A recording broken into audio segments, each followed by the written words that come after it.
Hi everybody, it's Marcus Collins from MMA Properties. And we have here the mid-2022 Lexington market update. So here we are in early September. A lot's happened. About 70% of homes that are going to sell this year have already sold. So we have an awful lot of information that we need to kind of take an in-depth look at. We've also got a lot of discussion around what's happening with the housing market, with interest rates and so on. So this is a big presentation, so bear with us here. There's a lot of information we're going to impart, but really want to give you a sense of where we are in mid-2022 in terms of the Lexington market.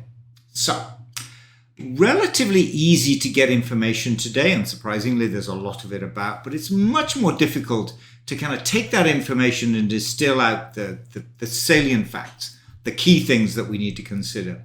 And that's why, if you've looked at one of our presentations before or gone on our website or talked to us, you will know that we study the real estate market. The slide says obsessively, but maybe not quite that much. But certainly we do study the real estate market an awful lot. And hopefully we're going to tell you where most of that is during this presentation. So where do I get the information that I'm going to show you? Well, two locations for it, really. The first one is our website, maproperties.com. Scroll down, look at the statistics tab, and you'll see a screen that looks something like this, which has an awful lot of statistics on there, different aspects of the housing market, not just for Lexington, which is what we're going to focus on right now, but also for about 50 other towns. So if you're thinking of moving into another town, or you're not in Lexington, you're in some other town, feel free to go look at the website. There's about 50 towns worth of information there. So no matter where you're looking in the greater Boston area, the chances are we've got information about it. As well as that, every year we produce the Lexington Market Review. We do this in kind of January timeframe. Our plan is to do it again this year, of course. Lots of information there about what happened in 2021, the kind of the tail end, if you will, of the pandemic, and certainly in terms of the housing market, but also what our predictions were for 2022. Here we are, kind of just over halfway through. You can see how right we were. So what are we going to talk about right now? So I'm going to cover, say, a little bit more than I would ordinarily do in an update, but we're kind of halfway through the year. Single family homes, going to look at the luxury market, and then we'll look at new construction. So once we've looked at all that information, we'll take a wider perspective, give you an analysis of what we perceive is happening in the market, and then what we perceive will happen moving forward with the rest of the predictions for the rest of the year. So let's start off with single family homes. Here we have, I should say before I kind of launch into what we're looking at, this presentation really is going to consist of a lot of information. Specifically here, this is home sales, and then we'll give you our perspective on the information and what's happening at a macro level. It's very easy to get kind of focused on the absolute numbers, but what really matters here is kind of the wider trends. And you can see that with this slide. So this slide is the last decade's worth of home sales. So you can see 2022 in there with a YTD, year to date. So that's based on the end of August, so a few days ago. The idea here, though, is to look at the overall trend. And there's a couple of things to focus on. I'll do this one specifically, and then you'll see what I mean. So as you can see, in 2015 through 2019, we saw a somewhat marked reduction in the number of homes that were sold. Actually, a marked reduction in the number of homes that were listed. What's happening there is there's a large number of people who decided to stay where they were. Why move? I'm getting great house price appreciation in the town. Yes, I have to pay taxes for the school systems and so on, but price appreciation kind of offsets that more so. And so many people decided to stay in their existing homes. Along comes COVID, that's clearly 2020 and 2021. And as you can see, the number of homes that sold increased somewhat dramatically, about 25% over what happened in 2019. So a large number of homes came on the market 2020 and 2021. Now, here we are, 2022. That number of listings, and therefore the number of homes that sell, is declining. And it's almost as if the changes that the pandemic brought in terms of housing requirements homeowners deciding they didn't need a bigger home, homeowners deciding they needed a larger home with working from home, and so on. It's almost like it kind of ran its course. It didn't quite run out of steam, but it kind of ran its course. Those people who needed or wanted to change because of the pandemic did in 2020 and 2021. And so it very much looks like we're kind of back to normal, if you will. Here we are in 2022. Just to explain the color scheme here, blue is existing homes. The green color are new construction. And then that orange color are the off-market teardowns, those homes which are sold off-market to developers, and then those are converted to new construction. The difference, that if you've seen this before, the difference in this one is that the red, the 96 homes, is my prediction in terms of what we anticipate selling for the rest during the rest of 2022. So that's kind of, you'll see that in all of these. The red is really our full year prediction or projection, if you like. You can see that kind of drop in the number of homes if we look at the cumulative sales. The blue here is 2021, full year, of course. The reddish color, it's red, it's kind of behind the blue, is 2022. And as you can see, we've been tracking a much lower number of home sales and, as it turns out, home listings all the way through since January this year. So there was no marked effect. It's just been less homes came on the market this year than did last year. In terms of where we are in comparison to 2019, so here the red is 2020 again, the blue is 2019, you can see we're tracking just a little bit higher than 2019. So the projection of 96 perhaps may be out by 10% or so. We'll get more accuracy clearly as the year goes on, but we're tracking, give or take, about what we would have anticipated in terms of the number of sales that we got in 2019, to kind of put that in perspective. In terms of how strong the market is, remember we've got a buoyant buyer market. Even today, I'll have more to talk about that in a moment, but a very buoyant buyer market and less homes coming on the market. Therefore, unsurprisingly, days on the market's been declining. It was already low when we went into 2020 and 2021 especially, down to about 28 days. Here we are in 2022, and year to date, we're at 23. So even stronger than we saw in 2021. It's a factor of the fact that there are less listings and therefore there's more competition. Therefore, buyers are making decisions much faster.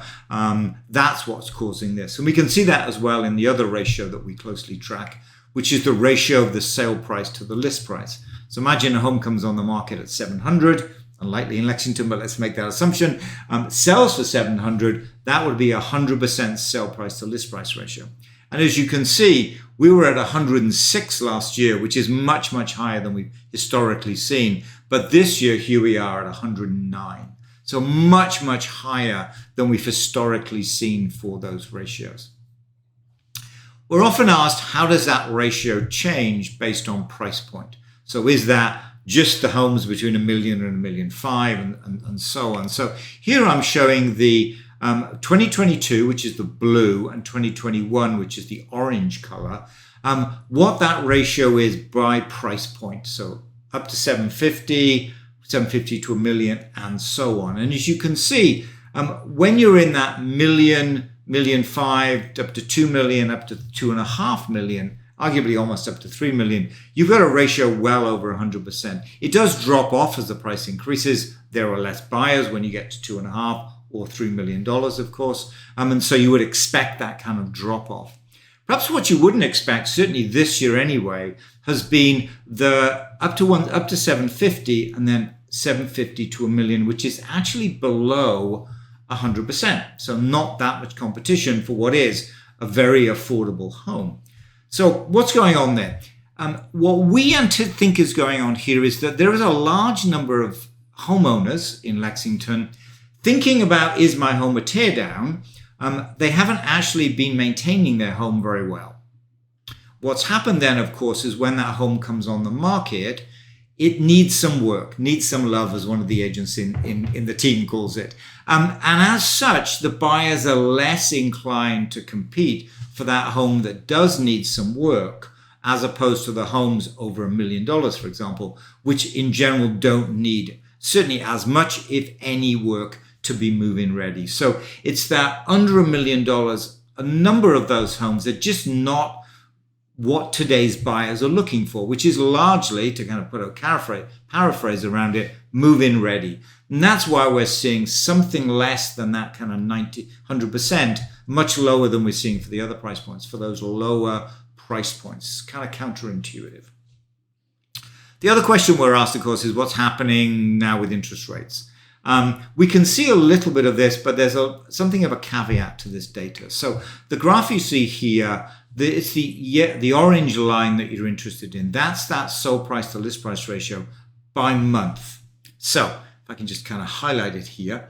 As you can see, as the year progressed, so we're upwards of 110%. In fact, in the month of May, it was over 110%, but it's been declining ever since. But there's, say, some caveats to this one. First of all, a home that sells in May went under agreement 6 to 8 weeks prior to that. So it comes on the market in May. Probably the March timeframe is when it actually went under agreement, when that sell price to list price ratio was locked in, if you like. And so there's about a 2-month lag in that information. And so you got to kind of pull it back a little bit. And what we're seeing play out here with that high ratio in May is that in March, very few homes have come on the market yet. They do come on, but they tend to come on in that April-May timeframe. So fewer homes to buy, but the buyers are out in force. We had a mild winter. Therefore, the buyers, as soon as they get into January, they're kind of, I'm looking for a home. What's coming on the market? And so homes that came on early in the year did tend to get more competition than homes that came on later.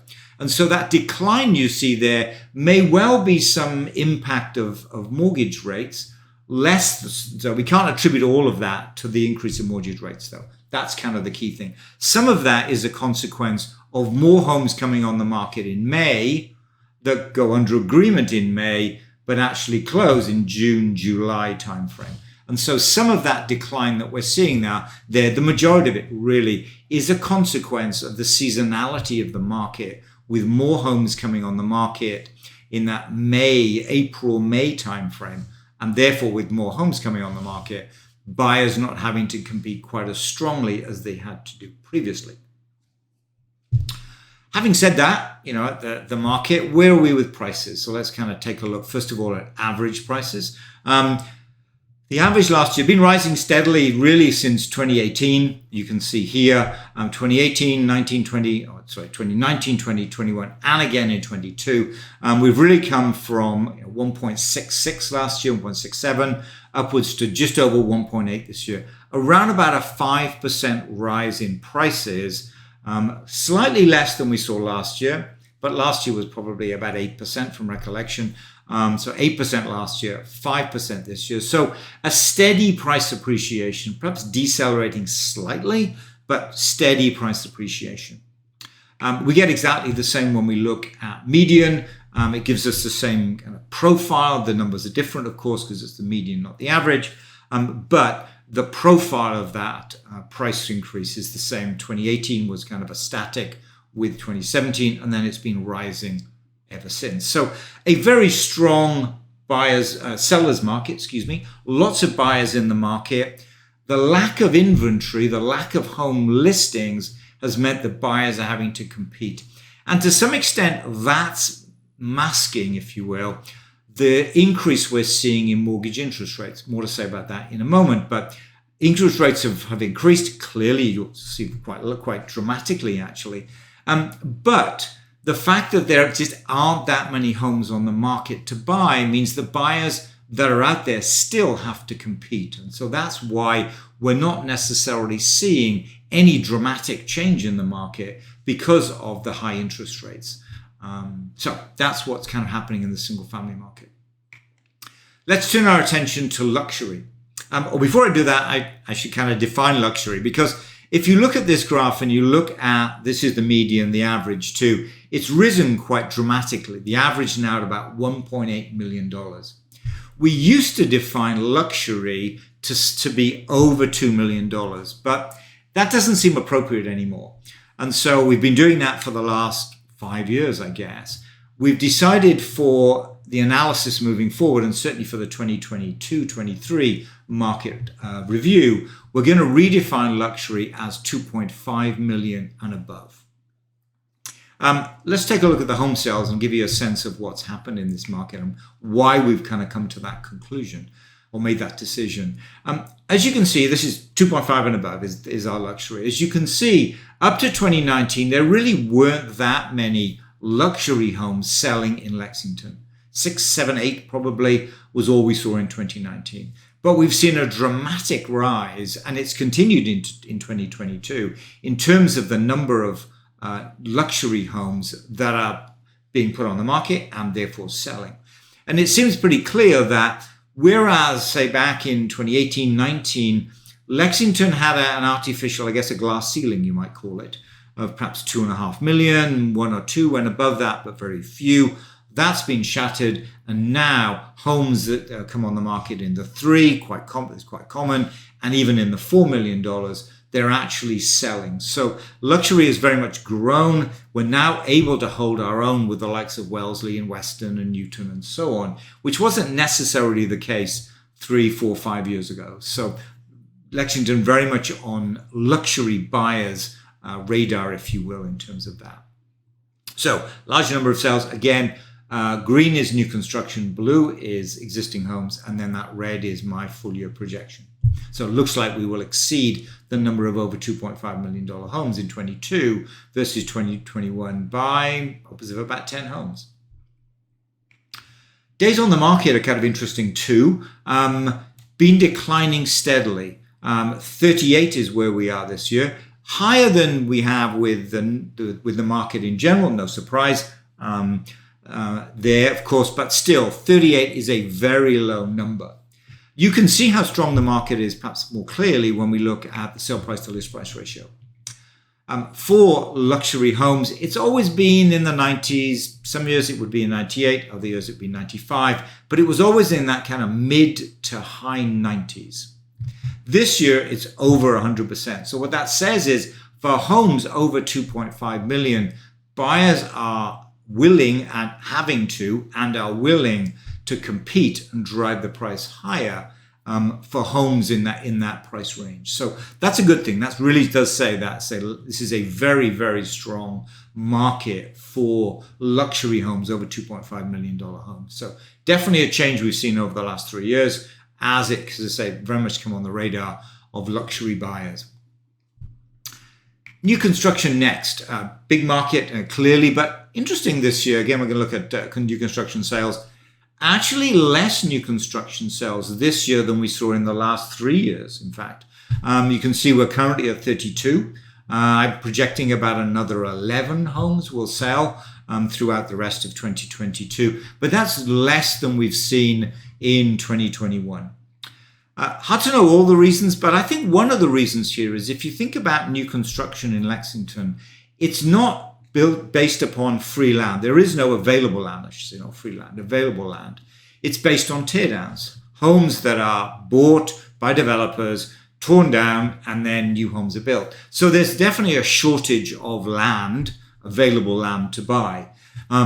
And the fact that we've seen such a buoyant market in 2020, 2021, and actually now in 2022 means that those teardowns are harder to find. And so what we're finding is the number of new construction homes being built this year anyway, diminished from where we've seen in prior years. Predominantly because of that, the teardown market, although there are other factors in there too. Interesting to look at the price distribution of new construction homes. This is 2019, 2020, 2021, and year-to-date 2022. So the numbers are less for 2022, but if you look at the shape of that graph, which is what we care about, you can see that if you look at the 1.5 to 2, it was on parity really with the other price bands up to $3 million. As we look here at 2022, you can see less new construction in that 1.5 to 2 as developers move more and more of the new construction to those higher price points, 2.5 to 3 and above 3. So a definite shift in terms of that the profile of this. So say from very much from parity to 18, 16, 18 became 1, 7, 13. And so you can see that there's a definite shift in terms of the new construction to those higher price points. There essentially are none below. Actually, realistically, there are none below $2 million. There's one below between 1.5 and 2. So new construction in Lexington very much selling in that over $2 million price point. So that's the three markets. And now let's take a look at what the wider perspective is here. We've shown this slide many times, certainly throughout the pandemic. And it really explains 2020 and 2021, the fact that many homeowners felt that the home they were in didn't meet their current requirements.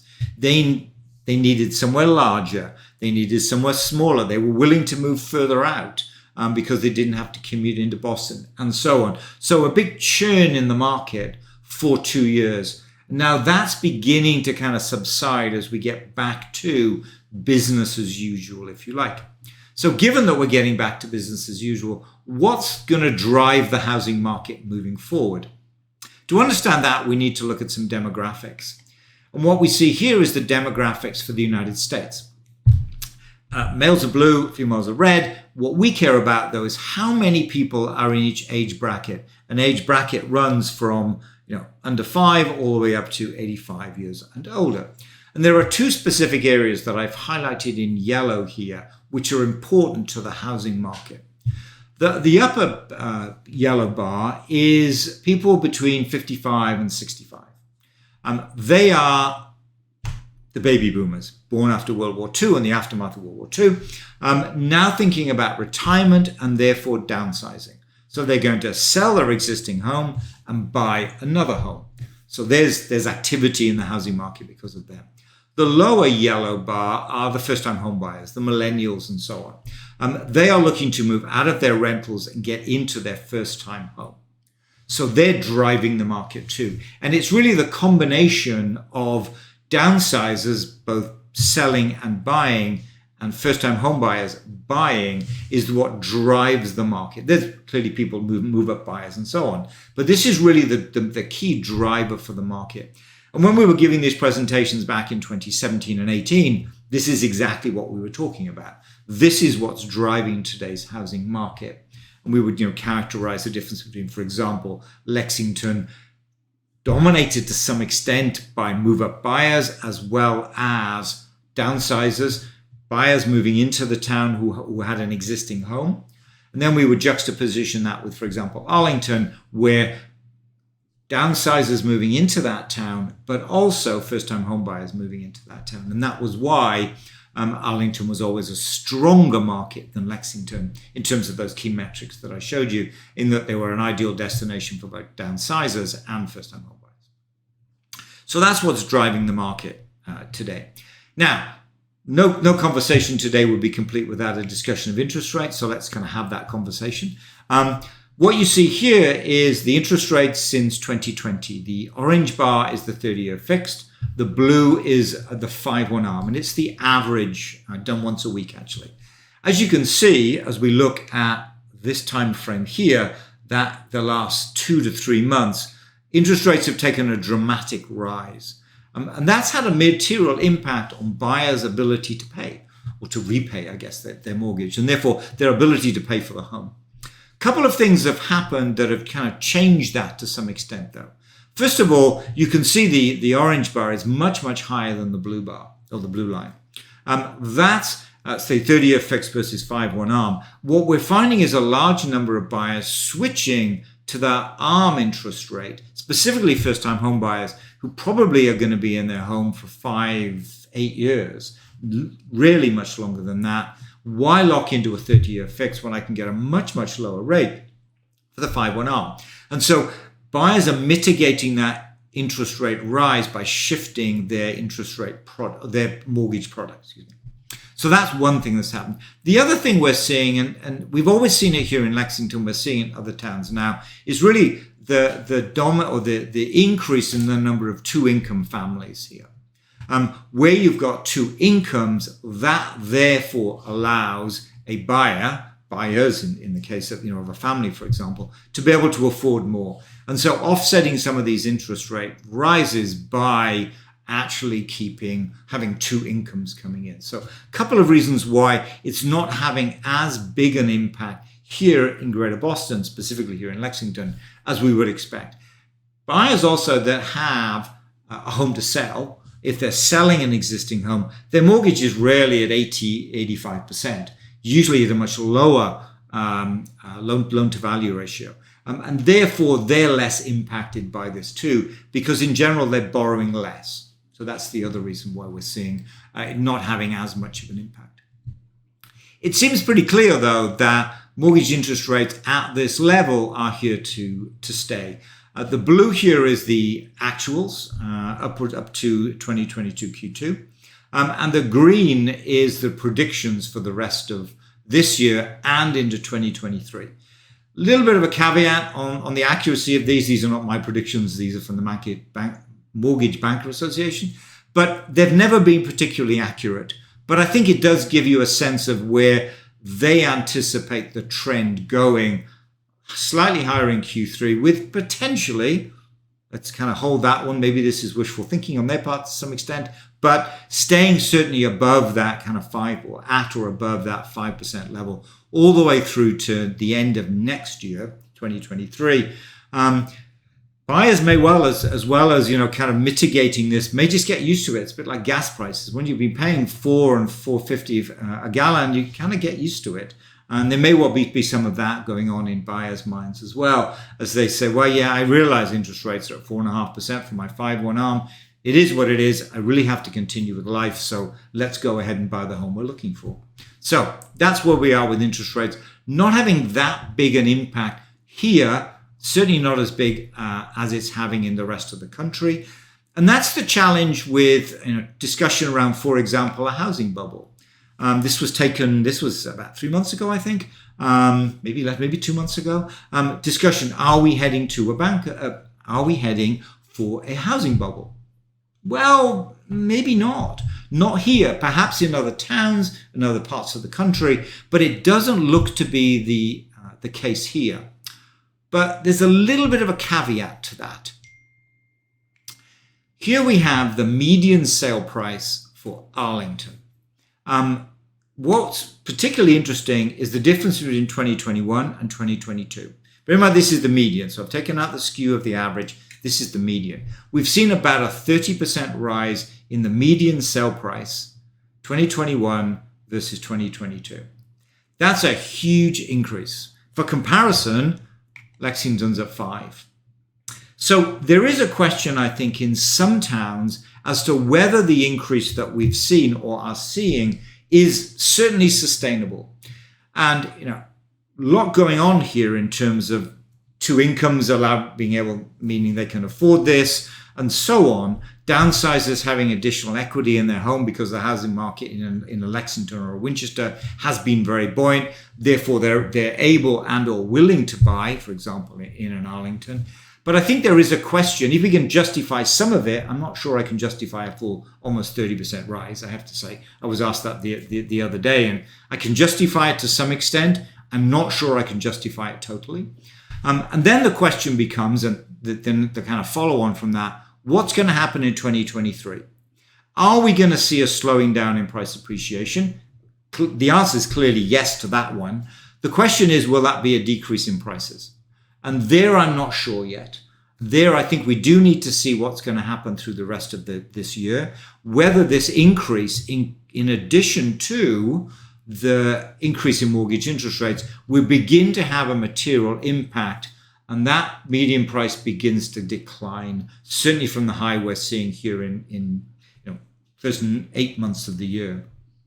So a little bit of wait and see on this one to see whether this will decrease this year, whether it will decrease, and maybe we'll see falling prices in 2023. Time will tell on that one. Focusing here on Lexington, I do think the 5% rise that we've seen is manageable. It's kind of what we've seen historically, as you can see in the data there. Say blue in this example are historical year on year, and then the green is month by month. So what you care about is that red bar there. As you can see, that's about a 5% increase in price there. That's definitely sustainable. We can anticipate that will continue moving forward. So that's kind of where we are with, is it a housing bubble, and what's the impact of mortgage interest rates and so on the housing market here. So where do we stand in terms of the rest of this year and perhaps 2023? Little early to be accurate, but certainly why not? Let's kind of play this one out a little bit. We've definitely seen less sellers in the market this year than we saw in the prior 2 years. As I say, the pandemic, the effect, the churn of the pandemic has played its course. And so we are very much back to normal, if you will. And so we've got a relatively, in comparison to the last 2 years, but the same as we've seen previously in terms of the number of listings. Therefore, even if the number of buyers looking to move into the town is somewhat diminished, the fact that there are less listings means that they still end up working in a competitive environment. That looks likely to continue in 2023. There is no reason really why we should see a large increase in the number of homes coming on the market in 2023. It's a pandemic's played out, we're back to business as usual. So we can anticipate in 23 a similar number of homes coming on the market that we saw this year.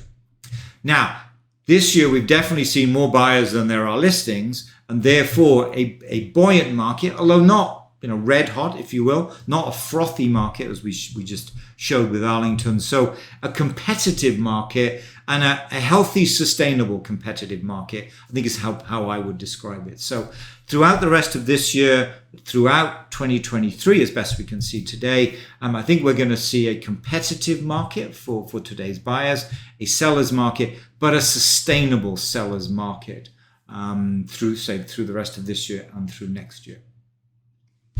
So that's where we are. I would like to thank you for listening. Sorry it was a little bit long, but I wanted to go into all of the different markets because we've got some real data now, some substantial data for what's happening in 2022. So if you have any questions on what you've just heard, please reach out to us. We love to talk about this, as perhaps you can imagine.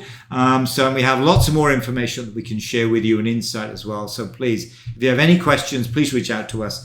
So we'd love to sit down and chat and talk, maybe bore you a little bit about what's happening in the market. So with that, I'd like to say thank you, and until next time, bye.